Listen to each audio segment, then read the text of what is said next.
Faly rabantsika rehetra ny ambassadeur ny Yahosoa Elia.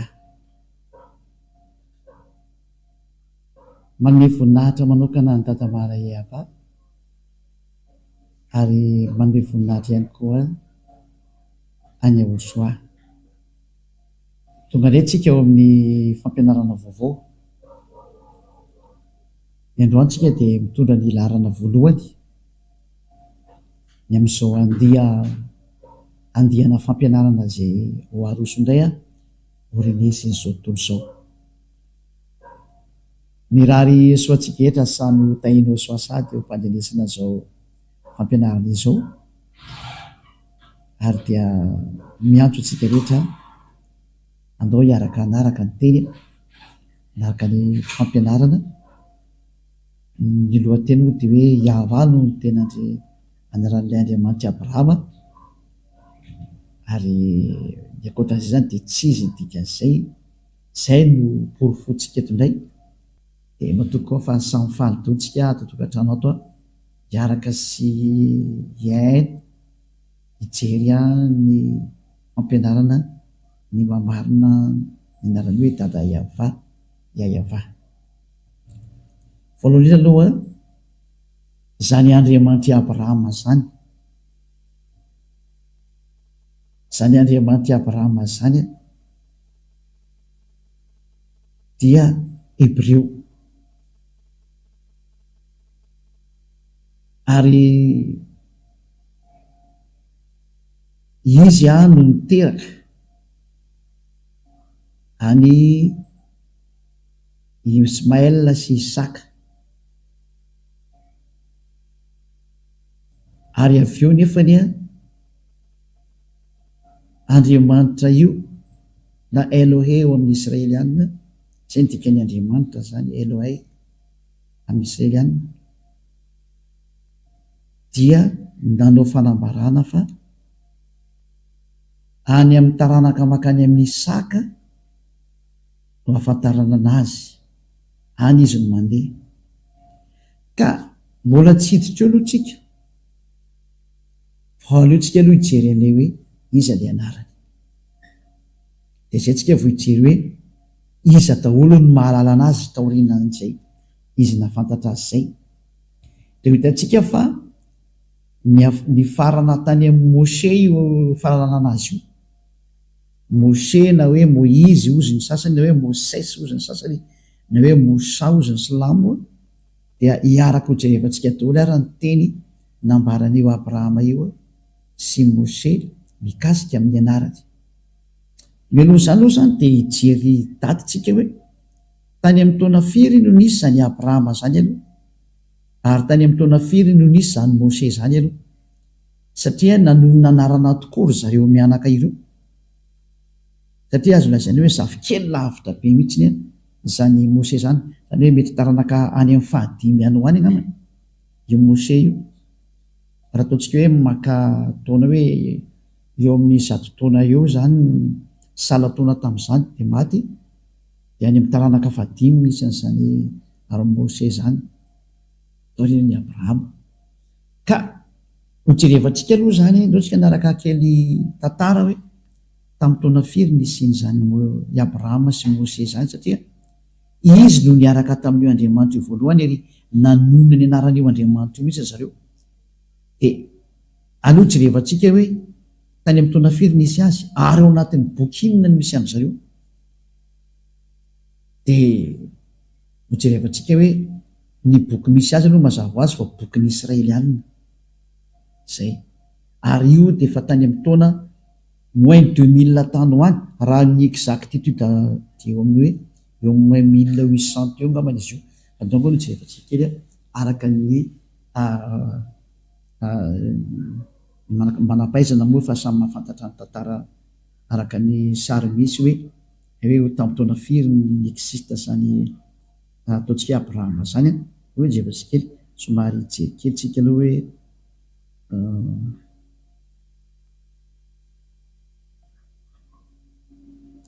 azo kely tsy maintsy mbola jerentsika ataontsika miadana mihitsy.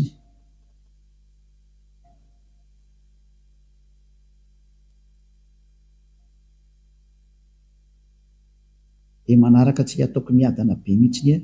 ny fandeha tantara dia rehefa misokatra le soratra ka mialohan'izay aloha zany dia efa tantara amintsika hoe i Abrahama io no niona tamin'io Andriamanitra io voalohany. Efa meko moa ny dady araka ny teneniko nareo hoe tany amin'ny taona moins 1800 nisy anazy io. Zay no jerevako kely vetivetika io. Fa aloha rahantsika maso kely aloha izay sary izay hoe tany hoany nisy an'izay tany amin'ny taona moins 2000 ary Mose kosa dia tany hoany amin'ny taona moins 1500 manodidina tany zany. Zany hoe fa ela moa ny tantara fa hoe mavoaka antsika eto ihany hoe tany amin'ny taona firy no tena nisy anazy io. Ary io Abrahama io no nanonona n'io Andriamanitra io voalohany. Ka izy moa zany amin'ny maha-Hebreo anazy, amin'ny maha-Jiosy anazy, amin'ny maha-Israeliana anazy satria izy no niteraka an'ireto Israeliana reto dia ao amin'ireo Israeliana reo zany retantsika ny boky. Zay zany izy andaraka kely an'le tantara tsika dia tsy maintsy alefantsika araka ny tokony izy dia hitanareo tsara hoe tena voaporofo mihitsy fa zany Abrahama zany dia tany aloha be tany dia Mose koa tany aloha be tany ary izy mianakareo niara-ny antson'io Andriamanitra io dia hojerevantsika iza le nantsony dia hitanareo tsara fa le nantsony izy mianaka ireo dia le hoe Yahva. Ary tao amin'ny andro Mose moa dia tena lasa hoe Yahva zay zany hoe tena mipetraka tsara mihitsy zany le anarana hoe io Yahva io no raha ny Andriamanitra Abrahama io le tsy tia fahotana ary tsy tia mpanao ratsy. Izay le voalazany amin'ny Isia 4:5-12 Isia 4:5-12 hoe indro ny tanany avatsy fa mavonjy ary ny sofiny tsy ladalovana fa mary. Isia moa zany dia manana n'Andriamanitra ny Andriamanitra Abrahama ihany ny Andriamanitra Isia satria mpaminany Israelianina daholo reo. Zany hoe tia resantsika zany dia zareo Israelianina satria Abrahama dia razamben'ny Israelianina ary reo Israelianina reo no tena niaraka taminy. Jerevantsika daholo izy zay no mahatonga ny hoe ao amin'ny bokin'ny Israelianina no hitanao tantaran'io Abrahama io fa tsy any amin'ny boky hafa mihitsy fa ao amin'ny bokin'ny Israelianina. Samy maniry tia hita daholo sy tia hainy daholo tsika rehetra zao dia aloha jerevantsika hoe iza ny tena anaran'io Andriamanitra Abrahama io dia ho porofontsika mihitsy ny izy hoe tena io Yahva io mihitsy ny ve. Izay no porofontsika aloha zany amin'ny androany dia tsy misy mahafantatra n'io Andriamanitra io fa tsy Abrahama dia Mose. Dia Mose moa zany nantsona hoe Moïse ho na hoe Moses ozy ny sasany na hoe Mosa ozy ny silamo. Dia izy ihany koa nanonona n'izay anarana zay hoe Yahva zay. Jerevantsika daholo zany zay ka nidirantsika ho Mose dia tsy maintsy hijery ny taranak'i Abrahama antsika hoe nakaiza ny tenin'io Andriamanitra Abrahama io. Niala avy amin'ny Abrahama izy dia nakaiza dia hitanao fa niala avy amin'ny Abrahama izy dia nakao amin'ny Isaka araka ny teneniny. Ary ny mahafantatra n'izany tantara ny teneniny zany dia mbola zareo Israelianina ihany satria i Mose daholo no nanoratra n'io tantara rehetrarehetra nataon'i Abrahama io. Mose zafikeliny zany dia izy no nanoratra anazy zany dia tonga teo amin'izay fahafantarana ny anarana zay hoe Yahva dia manome ny fanaporofona amin'izay moa zany tsika eto fa dia jerevantsika kely eo amin'ny raha manana larosy ianao zany hoe ny larosy zany karazana encyclopédie anankiray izay misy mitenin'ireo mpikaroka eny na tsy mikaroka raha moa dia vao mahafantatra hoe zany Abrahama zany dia efa tany amin'ny taona ela be zany tena izy. Ka io Abrahama io zany voalaza ato zany misy ohatra hoe Abrahama zao ty ambony indrindra ty dia ato misy ohatra hoe encyclopédie Abrahama zany misy ohatra io zany zany hoe momba ny Abrahama zany resantsika ity. Donc cet article fait partie du dossier consacré au judaïsme. Zany hoe zareo Jiosy zany no tena manana an'ity tantara ty satria Andriamanitra Jiosy ndesana dia Abrahama Jiosy razamben'ireo Jiosy reo izy io. Dia jerevantsika hoe tany amin'ny taona firy zany nisy zany Abrahama zany dia tena jerevantsika hoe tany amin'ny taona firy taloha izy io. Dia ny voalaza ato zany hoe patriarche des Hébreux dans l'année moins avant l'an 0 zany izy tia 19e siècle avant l'an 0. Cela veut dire zany hoe tany amin'ny manodidina ny moins 1900 moins 1800 tany hoany zany ny année nisy an'zany Abrahama zany zay razamben'ny jiosy na ny israelianina tany amin'ny taona moins 1900 tany hoany. Misy moa manome précision mihitsy ny sasany am'ireo ohatra ny hitantsika amin'izany ohatra ny sasany zao ato amin'ity zareo mpanoratra ity hoe tany amin'ny taona moins 1812 tany hoany. Ary ohatra ny hoe jerevantsika ty sary ity dans le calendrier hébraïque la tradition juive s'appuie sur le Midrash Seder Olam Rabbah qui fixe la naissance du patriarche en l'année 1948 après la création, soit 1802 avant l'ère chrétienne. Zany hoe talohan'ny l'an 0 zany dia tany amin'ny taona moins 1812 talohan'ny l'an 0. Zany sary anankiray hitantsika ohatra mba lamina kely le sary keto Valérie fa hotana be mihitsy le sary ato tena olana be mihitsy izy zay sary jerevako reto moa zany resaka zany fa tsy ny sary eny mitokatranonareo any mba mijery sary koa za eto. Dia eo zany ny filazana zany tao anatin'le encyclopédie Larousse teo dia samy laza fa tany amin'ny taona moins 1900 tany hoany daholo zany no nisinzany Abrahama zany tany zany hoe tsy misy talohany. Dia inona zany ny fiantsoana io Andriamanitra io Abrahama io ny Andriamanitra ny anarany ao amin'ny bokin'ny Jiosy satria ny Jiosy no manana an'io boky io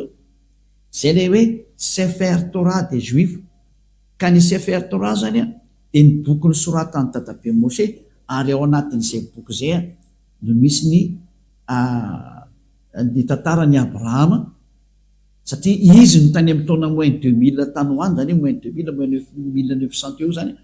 dia aleo zany ny tantarana zany no jerevantsika any amin'ny boky Sefer Torah ny Jiosy satria izy ny tranainy indrindra ary tsy misy manana boky afa-tsy zareo Jiosy zany boky tranainy zay le hoe Sefer Torah. Ny boky rehetra zao taty oriana daholo raha raitsy zao ny bokin'ny Silamo hitantsika hatramin'ny taona plus 600 taty vao nisy ny bokin'ny Silamo.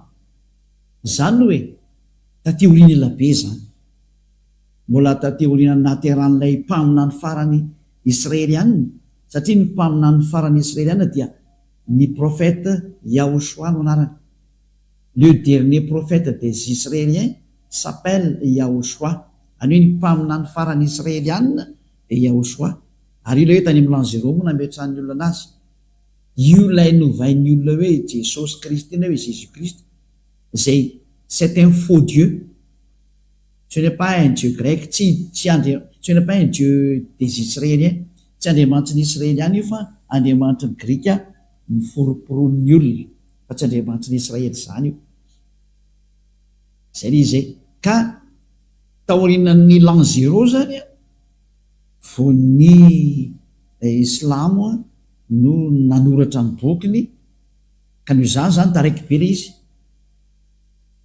tsy maintsy ny zavatra original tany aloha no jerevantsika ny marina zay tany amin'ny taona moins 2000 hitantsika tao anatin'ny rehetra zay nahokaronao io dia amita foana hoe manodidina tany amin'ny taona moins 2000 moins 1900 teo foana na moins 1800 farafa zay manome daty aloha fa ny tenenina zany dia hoe izy no tena tranainy indrindra. Aza atao tsara mikariko an'izany ndraiky ariko azy ianao fa eto moa zany dia efa misy manome hoe tany amin'ny taona moins 1812 tany hoany na dia repli tena hoe mba lieny tena nikariko zany ka azo atao nikariko an'io fa tsika tsy dia hikariko any dia tsika fa hoe io ny tranainy indrindra ny malalan'Andriamanitra zany tsisy afaka maly an'izany tsika. Ary ny manana ny boky tranainy indrindra mitantaran'izany dia mbola dadabe Moshe koa na i Moïse na Mosa. I Abrahama moa zany io ny azo lazainy hoe dadabe mifandimby dia nisy andry Moshe taty aoriana. Moshe moa na hoe Moïse na hoe Moses ozy ny anglisy, misy koa ny hoe Mosa ozy ny Silamo. Dia izy indray dia tany amin'ny taona moins 1500 tany hoany Mose zany rika tsika jeren'izay date de naissance Mose zay atsika approximative andray izy aloha jerevantsika eto indray aloha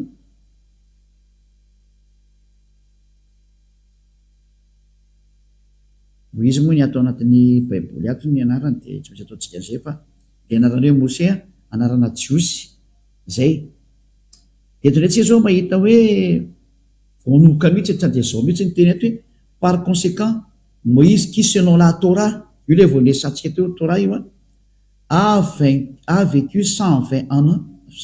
ans serait né en 1560 avant l'ère commune zay il serait mort en 1445 zany hoe ny fikaroan'ny pikaroko an'leny ina moa le pikaroka an'le ina moa zany le pikaroka an'le datidata iny de nametraka hoe Moïse de tany amin'ny taona moins 1500 tany hoany no nampisy amin'ny Moïse zany hitatsika io izy io zany hoe mbola tsisy talohany koa izy zany tsika rehetrarehetra reto hoe na ny bokin'ny Silamo koa raha mbola tateorinana be mbola voavokako indray izy zany raha tsika mamaky dao de hitantsika mihitsy ny hoe marina ny teneniko tanareo fa tsy mamorona aminareo mihitsy ny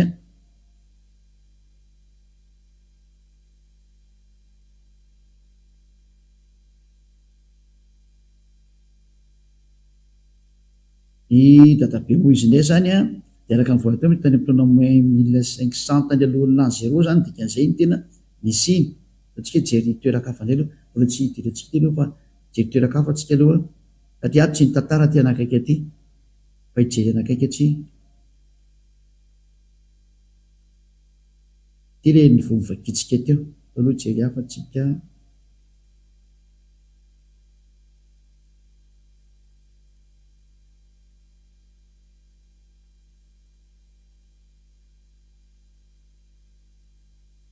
mbola tsy mahitatsika aloha fa nareo ikariko kely any le hoe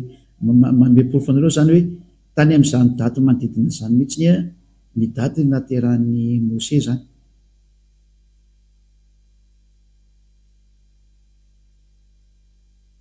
ty zao misy anakaiky koa satria araka ny fikaroana natao aloha afaka mikaroka daoly nareo na nareo koa raha mba afaka mikaroka koa de ny ty ndray zao ato na ny dididina tany amin'ny araka ny fijerevana moa zany tsy hitako ny mety teo izy portrait de Moïse non Moïse ben Amram de la tribu de Lévi zany hoe taranaka ny Lévi izy zany naissance tany amin'ny taona moins 1280 tany hoany zany hoe fanakaiky tany moins 1250 moa zany zany hoe Mose zany sy Abrahama de samy tany aloha be tany daholo tany moins 1900 ny databe eny de ny zanany ndray taty amin'ny taona moins 1500 normal zany satria taoriana zany moa de nisy le hoe fitondrana zanak'Israely ho andivy tany Egypta mandrily teo amin'ny 700 taona teo ka raha ny 1900 anatsorana ny na 1700 teo zany na 1800 anatsorana ny 500 de manome ny 1200 eo zany raha tany 1800 na 1700 manodidina any anatsorana 500 ny elanelana de 700 na 500 taona manodidina akoatrany ererana fotoana ohatrany hoe ny date de naissance tena réel mety misy erera kely misy marge de erera kely fa le tranainy ny tena resantsika hoe lay tena hoe efa tranainy be de mazava fa reo ny ela indrindra ka tsisy manana daty marina anarana marina afa-tsy reo efa tranainy reo ary eo anatin'ny Torah ny Jiosy mihitsy no misy an'izay zavatra zay ary ny bokin'ny Jiosy no atao hoe Sefer Torah reo ny boky tranainy indrindra zany hoe tsy misy manana boky tranainy indrindra mikasika an'io tantaran'ny Abrahama io afa-tsy ny boky soratan'ny Abrahama sy ny boky soratan'ny Mose zava ny anjareo moa zany lova nitsofina de fa Mose ny tena nanoratra ny rehetra am'izay de hitantsika am'izay fa reo ny tranainy indrindra raha itsika ndraytsika ny bokin'ny Silamo zany na musulmane de hitantsika fa taty amin'ny taona plus 600 vao nisy zay boky zay zany hoe efa taty oriny ela be zany no zany tsika zany tsy maintsy mijery ny famarinana tsika satria famonjena famonjena dia hoe mamonjy olona tsika, aiza ny fomba hamonjena olona dia miteny marina dikan'izay tsika je sady tsy mamorona mihitsy ny afa boky foana no resantsika hoe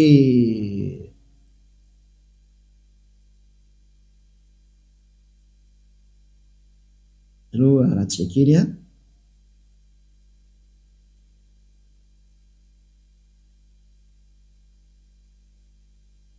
eto zany amokany hoe tamin'ny taona fendray nivoan'ny bokyny Silamo zay jerevantsika eto zany etrany dia avoakatsika ery zany ny filazana indray aty tsisy afaka hiteny tsy marina kosa ny teny zao ty ny boky ara dia milaza n'izany ny sary rehetra koa ny teny an'izay. Il est composé des révélations faites par Dieu au prophète Mahomet par l'intermédiaire de l'archange Gabriel entre plus 612 et 632. Il est l'acte constitutif de l'islam et sa référence absolue. Voilà. Zany eto zany tsika dia mahita mihitsiny hoe ny bokyny Silamo kosa zany zay noentin'ny prophète Mahomet ozy ny ao amin'ny fivavahana Silamo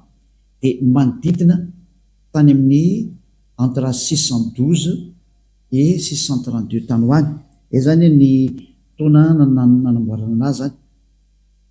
zay satria za teny hoe année de création du Coran zany nataoko titreria dia afaka manoratra an'izay daholo nareo dia io ny dady avoaka an'izany zay dia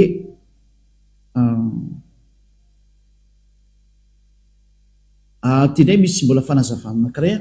quand est sorti le Coran,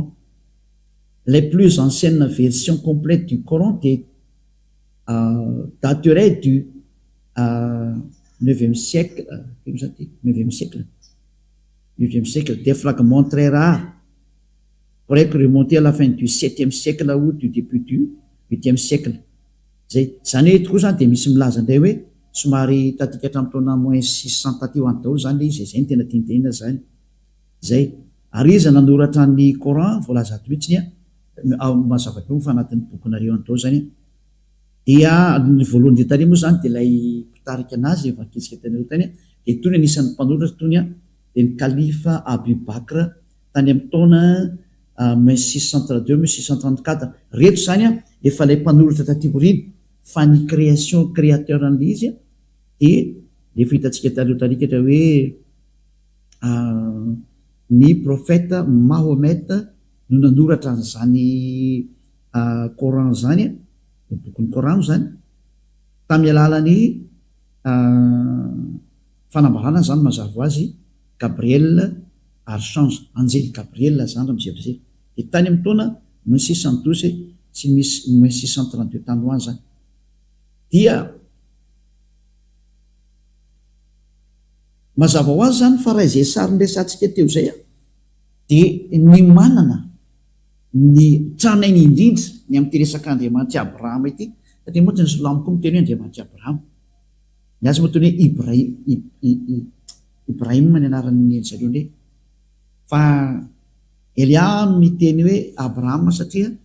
ilay izy tany amin'ny bokin'ny Jiosy no nahitana anazy voalohany dia ny Jiosy nanona hoe Abrahama dia zany hoe ilay Andriamanitra Abrahama zany dia tena i Abrahama mihitsy zay no anaran'izay. Ary satria moa samy miaraka milaza fa samy miteraka ny Ismaël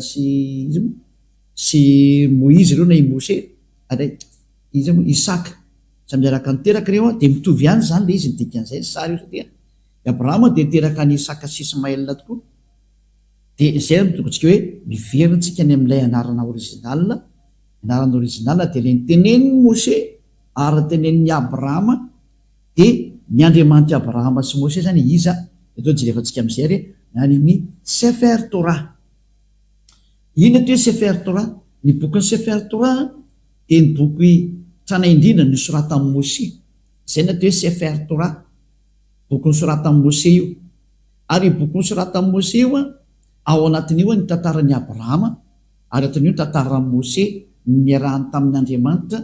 sy ny niarahany tamin'ny reto Israelianina reto ka raha vao mino Mose anao zany dia mino ny Abrahama dia tsy maintsy jerevantsika ny tantara original araka amin'ny bokyny jiosy ny Sefer Torah satria io ny écriture tany amin'ny taona moins 1200 moins 1300 tany hoany ohatra zay koa ny Abrahama tany amin'ny taona moins 1800 1700 manodididid tany daholo arakaraka ny daty moa tsy dia tsika tsy miadihevitra hoe firy ny exactitude ny daty fa ny jerevantsika hoe iza ny trandray indrindra fa aka mahatra ny zay dia mety efa tsy haintsony tena original hoe tamin'ny taona firy mariny ity fa ny jerevantsika dia hoe iza ny tena le livre le plus ancien any iza ny tena trandray indrindra fa any no hitantsika ny fahamarinana dia mazava zany fa arak'izay nomeko antsika teo dia misy référé amizantsika zany amin'ny bokyny jiosy ny Sefer Torah ny jiosy alantsika hoe jerikely ny eto hoe Sefer Torah raha misy ato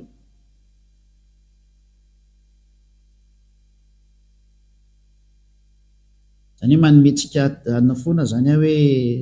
hoe zao ny fomba fijerin'ny fahamarinana dia afaka midinenao koa ry afaka mijery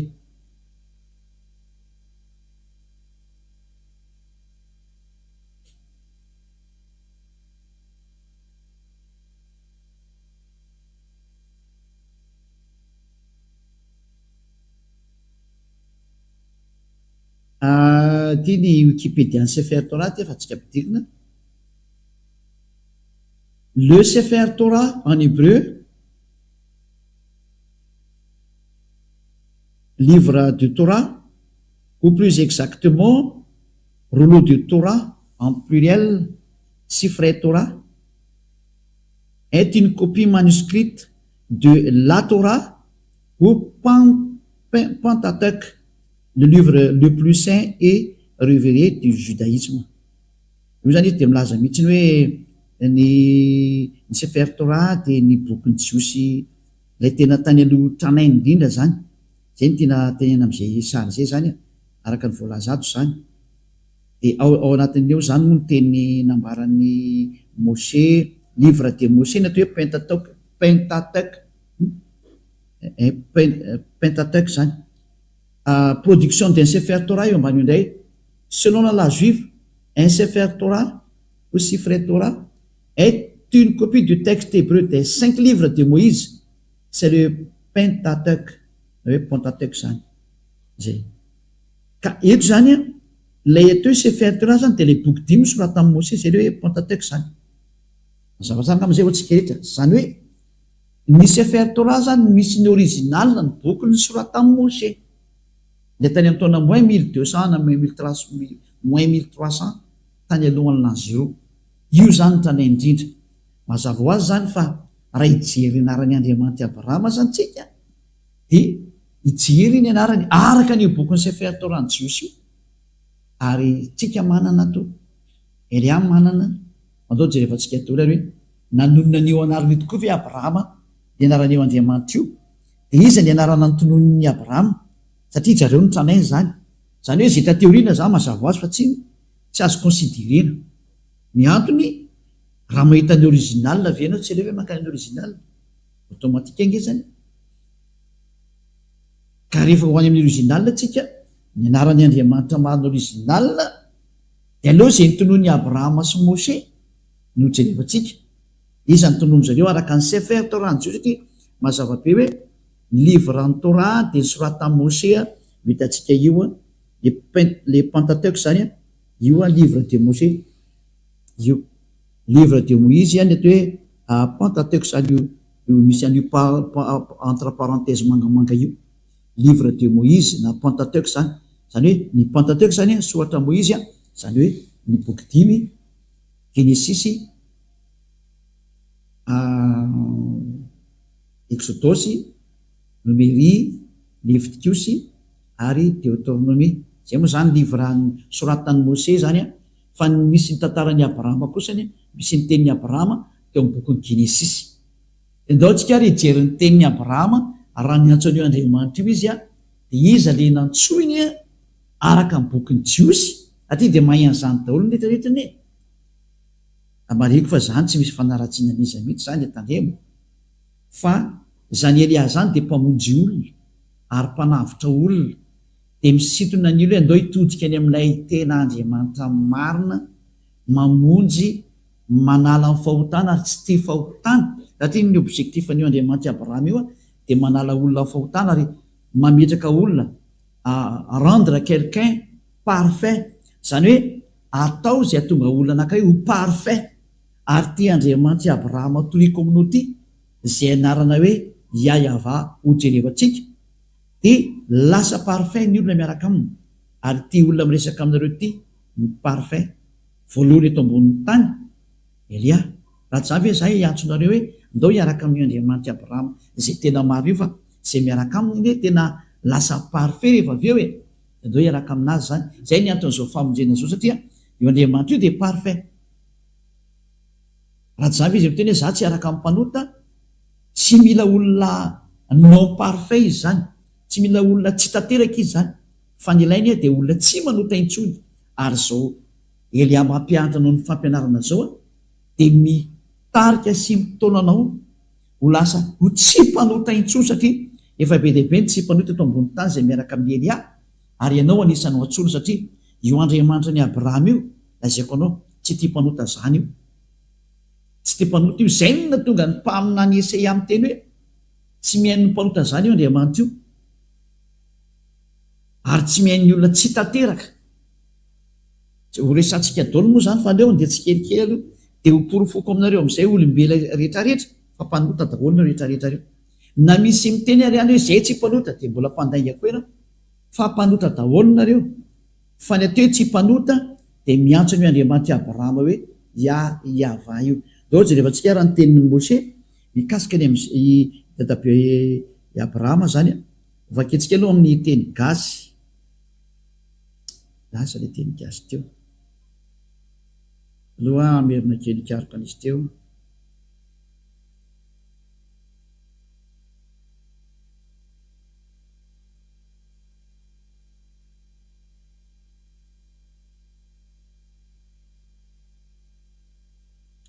Somary jelikelytsika.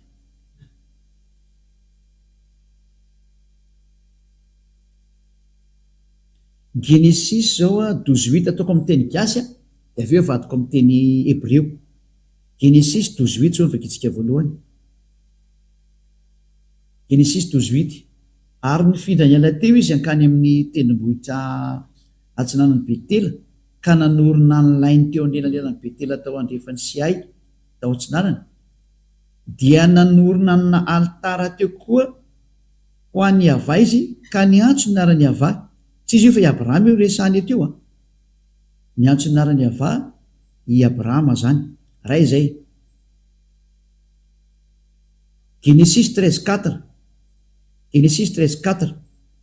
Dia tao amin'ny tany izay nisy ilay altara nataony tamin'ny voalohany izy, ary dia niantso ny anarany Yahva teo Abrahama. Ny Abrahama zany dia niantso an'ilay Andriamanitra tanarany hoe Yahva. Dao tsika ry jery an'io anarany tokoa tsika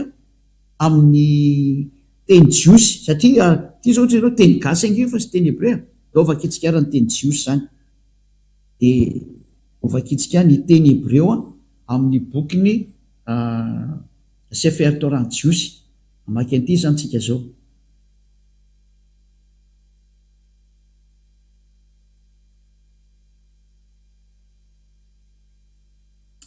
Vakitsika le Genesis teo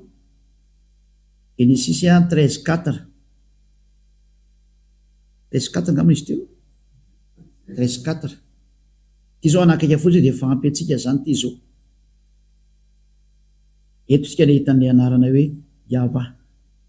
Voilà. Eto zany ny teny hébreu le rangitra koa dia hito le Yahva zao hito. Izy aleo alaiko sary dia hitanareo. Alaiko sary le izy. Opiako sary kely dia avy teo dia transferiko aminareo amin'ny eto ihany, fa tsy mandeha lavitra koa fa eto ihany. Hitanareo amin'izay le izy.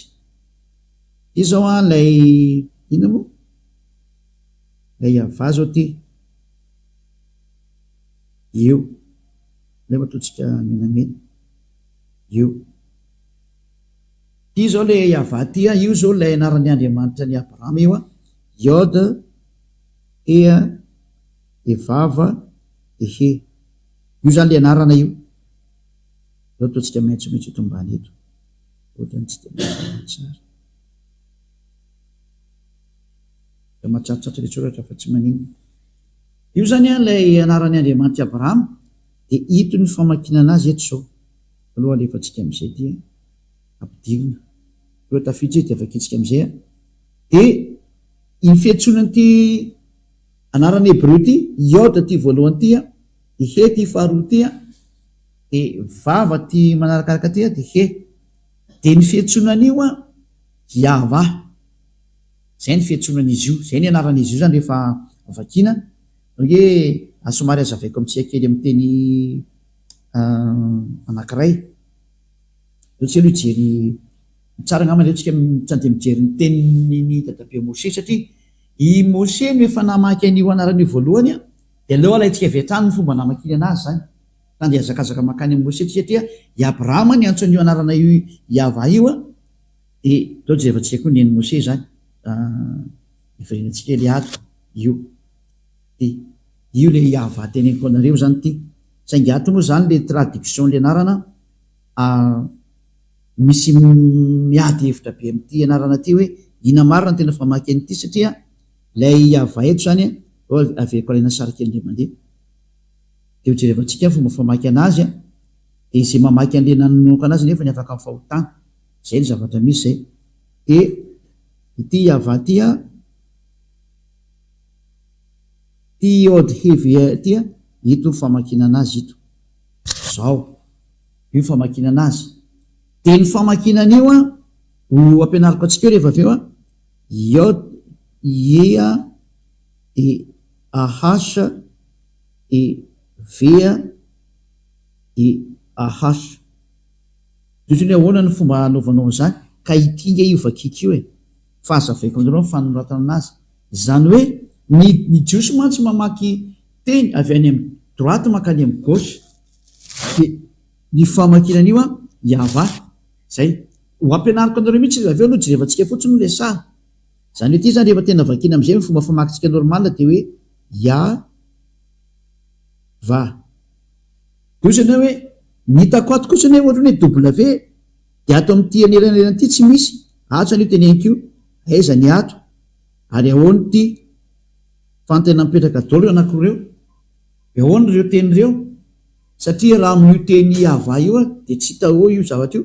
de osiko mantsana hoe andao fa jerevantsika dolo ny dikany ary aloha ampidiritsika nde mandeha zany iny de tafiditsany iny aloha de ndao atsika rijery dikan'ireny ndao tsika aloha iverina makany amin'ny Mose indray de zay tsika vo iverina etotika makato amin'ty teny dadabe Abrahama ty ho any Mose tsika aloha de rehefa hitatsika ny teny Mose de voavakitsika am'izay io ahoana famakina n'lay narana Yahva teo zany ndao vakitsika indray ny bokin'ny Mose zany zany misy anazy ndray ary ikatra ny bokin'ny Exodus ny dikan'le Genesis aloha amin'ny teny Hebreo dia Bereshit ny anaran'ny Genesis amin'ny teny Hebreo de ndao tsika ary ijery am'izay le Genesis fino misy teo bokin'ny Mose ao amin'ny Exode bokin'ny Exode moa de Shemot amin'ny teny Hebreo io izy io Shemot amin'ny teny Hebreo de ty Shemot ty zany amin'ny teny Hebreo Exodus amin'ny teny hafa firenena amin'ny anglais Exode amin'ny teny frantsay de vakitsika indray ny Exodus 15:2 fa ato i Mose no nanona ny anaran'ny Andriamanitra zany Exodus 15:2 de hitatsika le forme le Iôda sy teo fa sady mampianatra anareo zany eto ny fomba famakina le teny Hebreo no mamantatra hoe iza marina ny tena anaran'ilay Andriamanitra Abrahama ny fiantsonana n'ilay anarana de alefako am'izay tsikelikely alefako en général aloha de idirako tsikelikely am'izay de aza mataotra fa hainao am'izay mamaky an'io rehefa avy eo tily izy le zany le teny Azy Vizimrat ya ty moa zany ny transliteration amin'izy Azy Vizimrat ya ka ity ya ty zany no jerevantsika hoe iza ny tondrony ty ya ty fa ty ya ty zany ny anaran'ny Andriamanitra Abrahama satria io nomeny voninahitra zany ty ny netsony ty ya ty ty le nantsony Abrahama zany ty tandemeko atsika eto ny tsolo zany a ty le nantsony a de inona famaky an'ity ty le forme hitantsika teo zao tsika trasy kely izy a fa ty tsika manomboka mamaky teny a de mahazava-be aminareo amizay izy rehefa avy eo ty le anaran'le Andriamanitra Abrahama zany io Yod C de inona famakiny an'io de ny famakiny an'io a eo tsika aloha lefa tsika any a inona famaky an'io a eo lefa tsika any satria averitsika tazomina io rehefa avy eo a de averitsika le mandeha inona famaky an'ity a de mamaly an'izay ndray a ny famaky an'ity teny ty a de itikatra ty ny famaky anazy ty ty io donc alaiko sary ndray aloha hoe de averiko aminareo alevako tsikelikely ho de amizay nareo maraka tsara ity ny famaky anazy a ny famaky an'io a de ity io ary tsy hovaina zany dikan'izay raha vao mahita le forme Yod C santsika de ny famaky anazy zay de alefatsika any iny zany a de ho ampianariko anareo zao ny dikan'iny ataoko amin'ny tableau nakaiky satria efa ampianariko any nareo de mampianatra andreo za nahitatsika nyty forme ity de zay vao mamaky an'le teny anglais rehefa avy eo a satria mamaky an'le teny anglais tsika rehefa avy eo hoe ty ny anarany ty zany a misy Yod de he a de vava de he ozany hoe ahoana ny afantarako an'io anarany io ka amaky an'izay tsika avy eo tena anarany izy io de nahita nefa antsika ity forme ity forme ty hitatsika teo ty forme ty hitatsika ty forme ty fa ity forme ty a de vakina hoe zay hitatsika teo zao vakina hoe ty forme ty zany le vao nyvakitsika teo zay satria tsika nahita ty forme ty hoe Yod de he de ny vakina hoe io noho izany zany ny famakina an'ity voalohany ty zany dikan'izay a efa vakitsika ity voalohany ty hoe Yod C ty de ty zany vakina hoe zao ao de alaitsika sarindray iny aloha ho azy nandray antsoratra hoe ny famaky an'io voalohany io satria hitatsika tamin'le forme tao amin'ny dadabe Mose le namaky an'ity forme ty hoe ity forme ty a de ny famakina an'ity de mazava zany averitsika fotsiny izy a mba tsisy erreur le teny a ny famaky an'io atsisy afaka mamaly an'izany sady hitatsika le hoe teo a de ny vakiny dadabe Mose hoe le izy de tsy misy olo afaka mamaly an'izany koa tsy marina zany hoe iarahantsika ny tateo ely izy ary mbola ivelina atsika alaiko sarindray iny zany dikan'izay de primitsika any a fa vita aloha zany anakiray iny de iny a de fa lansany izy iny zay zao lasa iny zay ao andray ny famakina an'le faharoa inona le faharoa kay ty ndray le faharoa ty ny faharoa ty tandemeko ly de avy eo vao mamaky an'le anarana amizay ty zao aloha ngamba zany de vakitsika izy my strength amin'ny teny anglisy io zany hoe am a force and song ary hirahirako zany and he's become my salvation ary izy de lasa famonjena he is my el zany izy no Andriamanitro and I will prepare him an habitation de aranamboatra fitoerana ho anazy zany hoe ity ty zany no Andriamanitra ny jiosy no anarany ito moa sao de tena mazava-be mihitsy izy eto hoe io ambony io na hoe Yod he de io ny Andriamanitra ty ambany ty dika ny el de Andriamanitra zany is my el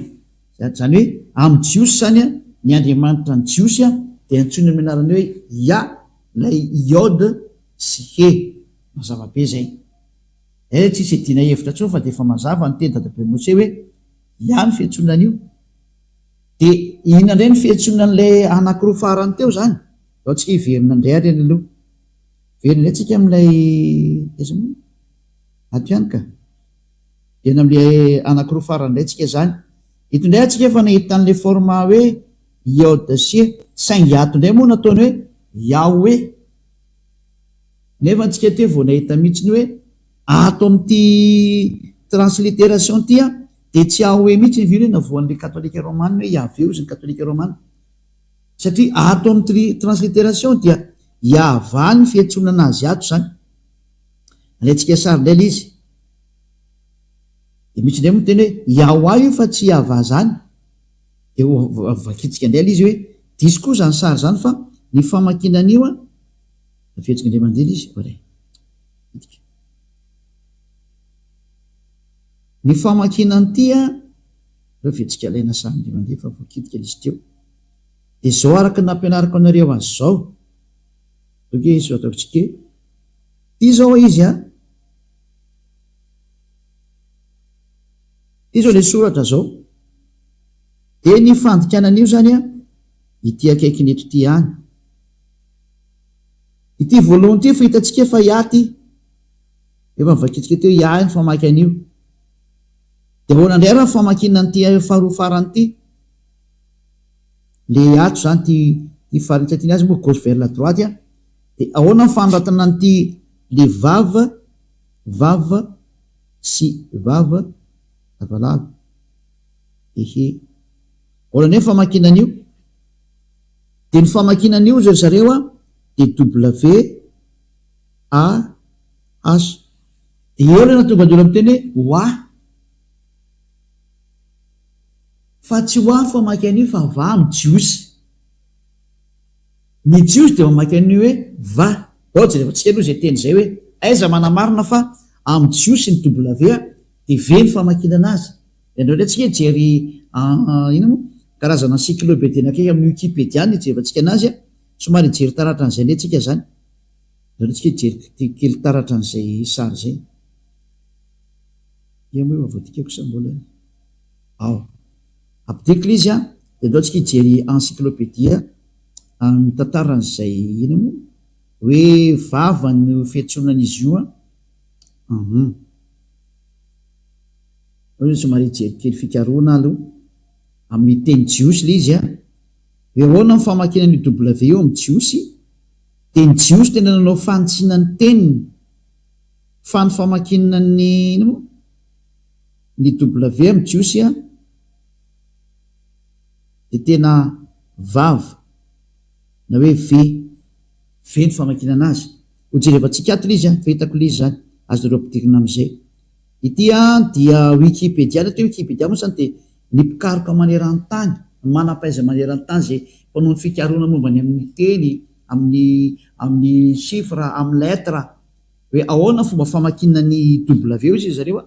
de ny famakinany W izy zareo a ty tany amin'ny taona moins 200 tany a ary zareo Sophère Jiosy no noratra an'ity Sophère Jiosy atao hoe Sophère de le mpanoratra ny Sefer Torah ena atao hoe Sophère am'zareo de reto mpanoratra ireto a no nanao fanambarana tany amin'ny taona moins 200 io hitatsika io tany amin'ny taona moins 200 tanoany talohan'ny l'an 0 taloha zay reto hoe BCE io zany talohan'ny le BCE io zany l'an 0 considéran'io a de talohan'ny l'an 0 zany ny daty a moins 200 de namoaka fanambarana ny jiosy maneran-tany tany amin'ny taona moins 200 tany fa ny famakina ny lettre W am'zareo a de tsy W hoe o fa ve ny famakinan'io any am'zareo any ary tsisy afaka iady amiko izy ny tompony teny a de tsy anao hafa firenena kory ny andeha maly an'zareo fa adalàna zany aty izy koa manana ny cultureny a ary manana ny civilisation zay hitatsika eto zany lay vava ty zao lettre vava teo nendresatsika teo hoe vava ny anara izy io amin'ny teny hébreu a de mampiandra le teny hébreu de mamay mamaky teny hébreu tsika tany de mahafantatra hoe marina ny tenin'ny Elia ambassadeur-ny Yahosoa fa tena ve ny fiantsonan'io io zany le vava lettre hébreu izy io atao ambonitsika mahita hoe akitsika Israël description of date followers prononciation of moderne standard Israël hébreu zany hoe ty zany ny fanitsina ny teny hébreu zay nydison'ny olona de nahitsiny zareo zany hoe filazana description zany filazana ny fitenenana mikasika ny prononciation araka ny fanitsina moderne standard ny teny hébreu zay prononciation zany izy ty io mazava-be so ohatra hoe prononciation io raha tsy mety engitsy anao dia efa nazaveko tany hoe ny fanononana ny teny hebreo araka ny fanononana hebreo anazy standard mihitsy moa ny filazana azy Israel hebreo io lettre hebreo zany izy ty Israeli hebreo any hoe teny hebreo zany izy tya dia nanao fanambarana ny hebreo zany fa tsisy afaka hiady aminazy fa izy manana ny tenino ay ohatra anao zao malagasy manana fomba fitenino eno ka rehefa zareo azy idiranao ny fiteniny mahafantatra ny tokony ataony amin'ny teniny izy ka rehefa izy namoketiny fa makinay io dia tsy idiranao lalina zay fanazy zay ary zay olona nanaraka an'izany tsy pitenenany zareo zany ka nandeha mahitry tahaka ny Eliatra dia miteny izy zao ny famaky an'io dia tsy manota intsony zay miaraka amin'ny Andriamanitra Abrahama io zay mantsy ny objectif lasa olona tanteraka tsy mety manao ratsy intsony satria mahafantatra le anarana marina rehefa hainao le anarana marina dia tena tsy manota intsony ao aorianan'izay eo le lettre vava dia io le soratra vava hitantsika io dia io le hitantsika fiteneza vava dia fomba fanoratana fanonana io izy ve azy ny vogue zany hoe ve ny famakeny izy io zany ato mantsy ny prononciation ato ambony ato hitanao tsy prononciation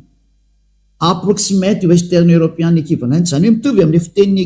européenne ka ny européenne rehefa mety hoe vogue dia vogue ny fiantsony anazy c'est un lettre V donc io zany ny fiantsony lettre vavy amin'ny teny hebreo araka ny nanonany Abrahama sy Moshe anazy dia V ny fiantsony an'le W iny fa tsy WO ohatra ny nataon'ny sasany fa tena V direct mihitsy raha izay jery encyclopédie anakaiky indray tsika aloha Wikipédia anankiray satria hitantsika isa fa Wikipédia io eo ambony io hébreu alphabet wikipedia.org eo ambony io zao hitantsika tsara wikipedia.org zany zay hébreu alphabet dia mazava tsara anao zany fa resaka alphabet tya araka ny alphabet hébreu dia jery indray tsika Wikipédia anankiray indray araka an'izay sary zay jerevantsika indray ato ambony ato mbola misy Wikipédia anankiray izy ty koa zany tany amin'ny taonina mbola tany amin'ny -200 ihany koa ty ary izy ty izy dia navoaka an'zareo tao anatin'ny système photo cananéanna phénicianna ramianna ary hébreu zany hoe ity fanononana ny teny hébreu ty zany dia aventsika tsara eto alphabet hébreu lay ty araka ny Wikipédia foana iry ambony hoe wikipedia.org eo amban'le hoe Andriamanitra Abrahama eo wikipedia.org anitantsika eo zany hoe teny jiosy zany izy ty dia l'alphabet hébreu zany tena alphabet consonante zany hoe abjad dia ato ambany eto am'izay tsy zany ijery am'izay hoe tany amin'ny taona -200 talohan'ny l'an 0 indray nisy an'izy io dia ho jerevantsika indray ny fanononana azy tamin'izany fotoana zany dia ahoana ny fanononana ny lettre V dia anao jerevantsika ato indray izy ny fanononana ny lettre V ry zareo ity indray le vavy ty io le vava WAW ahoana ny fanoratana anazy ny fanononana anazy io V mivaravara be io fanononana anazy V dia ndao hoe jerevantsika ato ambony ato hoe phonème ny phonème zany dia son an'le izy mihitsy ato hoe phonème hoe rehefa miantso an'io nom io anao dia ohatrany ahoana ny nom io dia hoe V tena V mihitsy V fa tsy hoe O fa V va zay izay le hoe napetrany ato zany ny phonème izy io V mivaravara be io motoka fahitanao ndraiky io V io zany ny fiantsoanan'le vavy io V dia io le vava io ny phonème an'izy io zany nany rehefa tononona amin'ny vavasinina eny izy dia V ny fanoratana azy araka ny Wikipédia zany hoe tsy misy olona mahazo mamaly ntsony fa ny vava tena V mihitsy ny fiantsonana azy ndao ry ivahinantsika amin'izay ary le teny hébreu nefa jerevantsika tany aloha teo zany ivahinantsika amin'izay ny izy satria efa nalaintsika sary le izy dia milohany akatsika sary anazy dia aleo zany anoratra aloha soratako mihitsy le nampianariko anareo teo dia fafatsika aloha ty zao dia aventsika afaky soratana amin'izay le izy dahoarany ty zao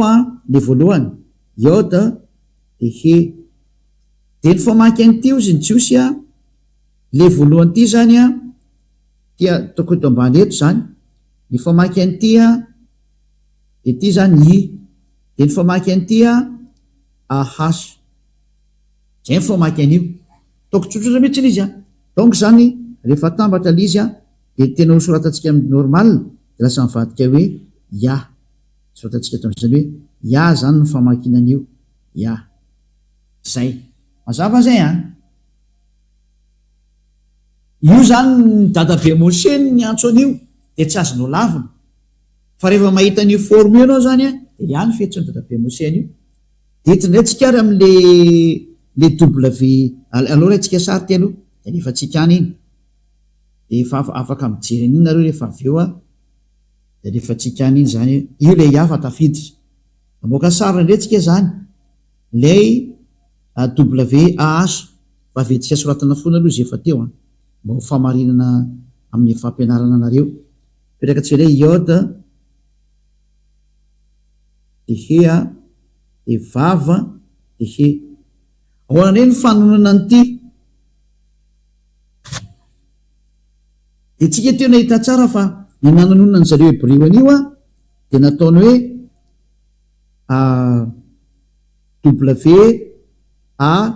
WAH zay ny voasoratra atao anatin'ny transliteration de ny Hébreo nametraka mihitsy ny fanonana an'ity ve ty vo hitatsika teo mihitsy ataotsika maintsomaintso tsara mihitsy ity ozy izy ny famakina an'ity dia v noho zany zany rehefa mamaky an'ity zany tsika de lasa hoe v de a de h zany hoe ny famaky an'ity zany dia va ataotsika normal am'zay satria tsika mamaky de gauche vers la droite normal de va zany dikan'zay va atambatsika am'izay arany satria ny famaky an'ity ozy ny Hébreo va de apitsika an'ity am'izay apitsika an'ity am'izay eo anolonany ity nefa ny famakina an'ity ozy zareo Hébreo de atao hoe ya grec ah ya de rehefa atambatsika zany ny ya de ny va de io ny mamoaka hoe izy am'izay no avoakany ataotsika mavomavo ya de voalohany zany le iode c ary va VAH io le yava antonon'ny dadabe Mose yava zay hitatsika zao le fanomana ny 4 lettres hébreu le 4 lettres hébreu zany hoe anarany hébreu zay miteziny anarany Andriamanitra ny Jiosy Abrahama io Andriamanitra Abrahama satria Abrahama no nanonona an'io anarany hoe yava io de ny fanonana an'le lettre hoe yod he vava he ozy ny Hébreu de yava ny fanonana an'io de tsy misy hafa firenena mahazo manovany zany satria zareo tompony no miteny azay dadabe Abrahama ny antso an'io Mose ny antso an'io de ny anaran'le Andriamanitra manala ny fahotanany Jiosy mahatonga le olona tanteraka ary tsy manota intsony yava no anarany ianao zany rehefa teo afaka amin'ny fahotana tsy anota intsony tsy teo vereny amin'ny fahaverizana mandrakizay de manatona n'io Andriamanitra Abrahama yava io satria sady nantsony Mose nantsony Abrahama am'izay io ny nantsony izy mianaka ndao tsika hiverina am'ilay raitsika sary ndray ty raha misy maniry ny fampianarana moa de efa raitsika antsoratra iny efa tsika ny any iny zany verina am'izay tsika zany am'le tena soratra Hébreu dao ary Exodus chapitre 15 verset 3 Exodus chapitre 15 verset 3 zao ndray moko zany ny fandehan'le teny eto zany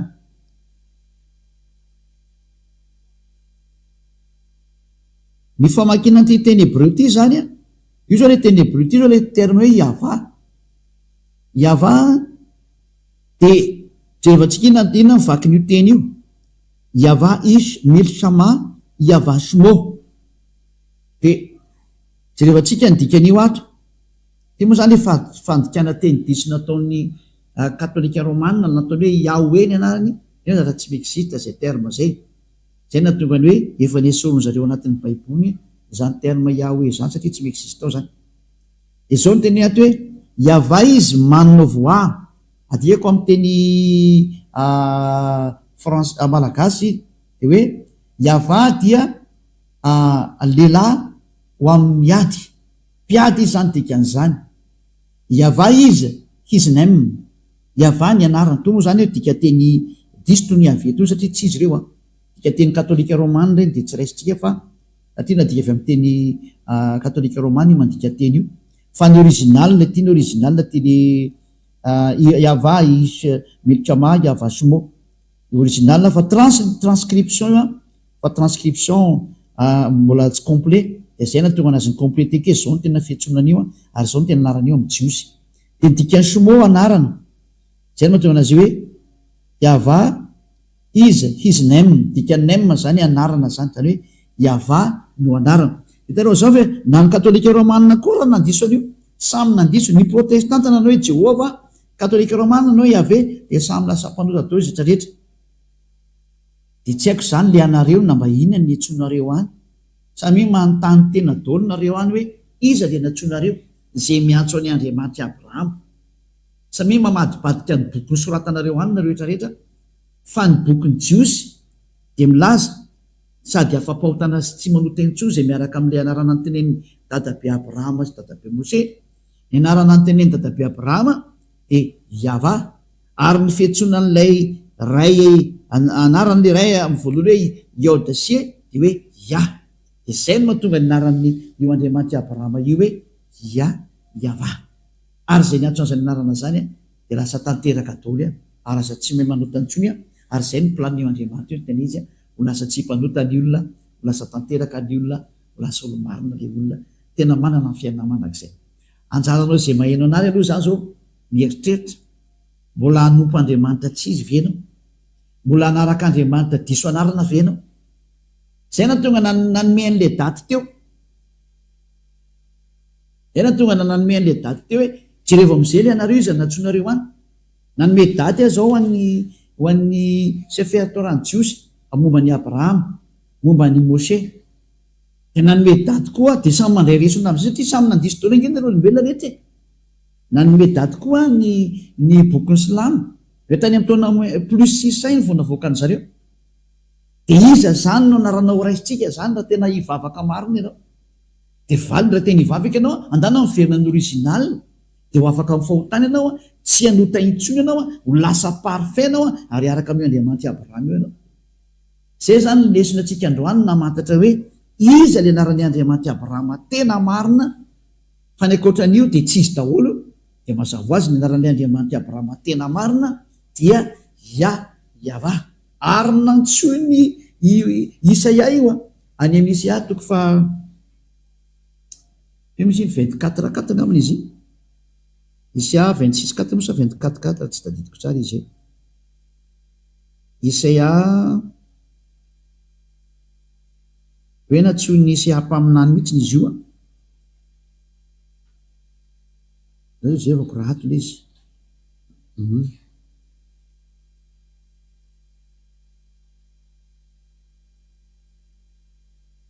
Isaia 26:4 l'izy fa tsy 24:4 Isaia 26:4 mijerevantsika kely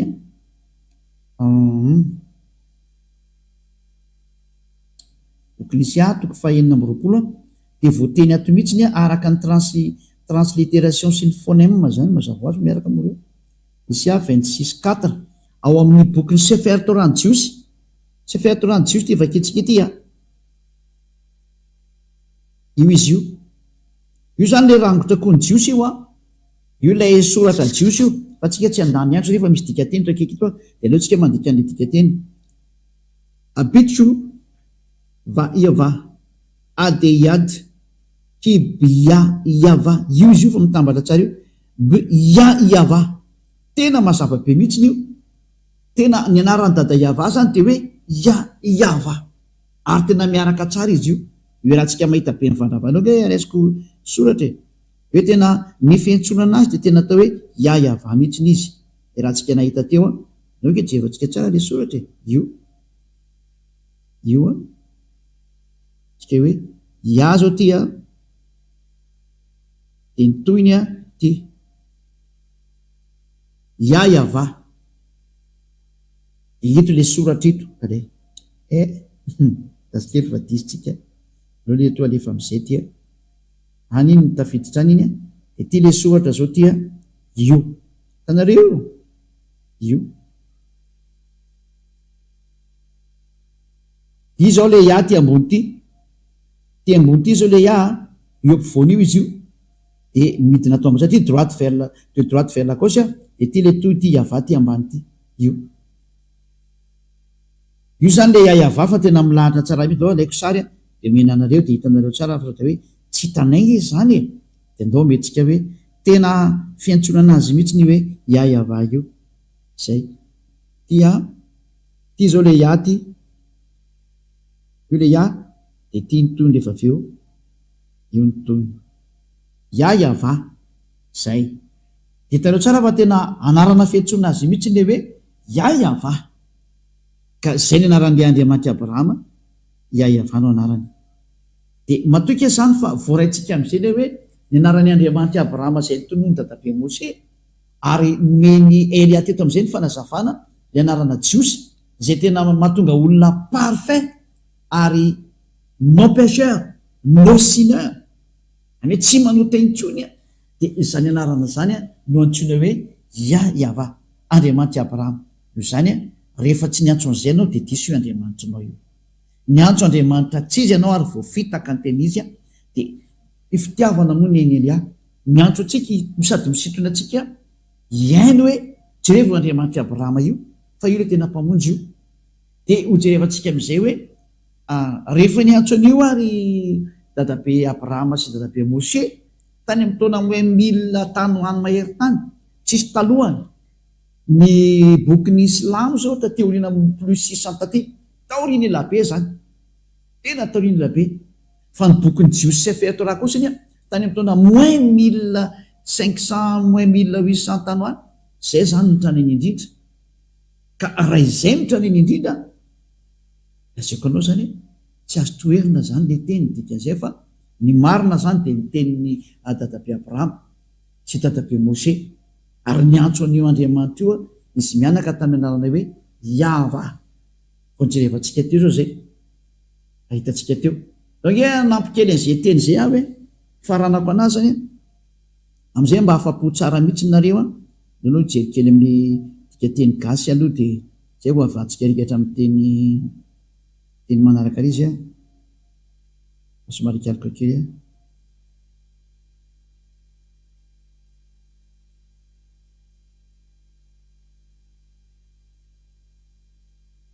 atao amin'ny aiza moa zany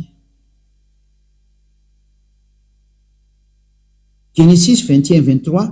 donc tsika jeren'izay Genesis 21-23 zay Genesis 21-23 na hoe Bereshit moa zany filaza azy atao amin'ny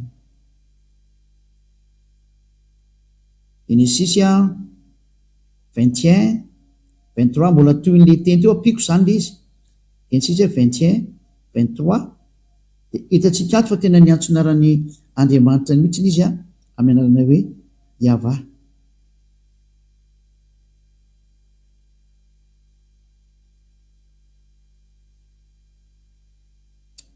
zany izy teo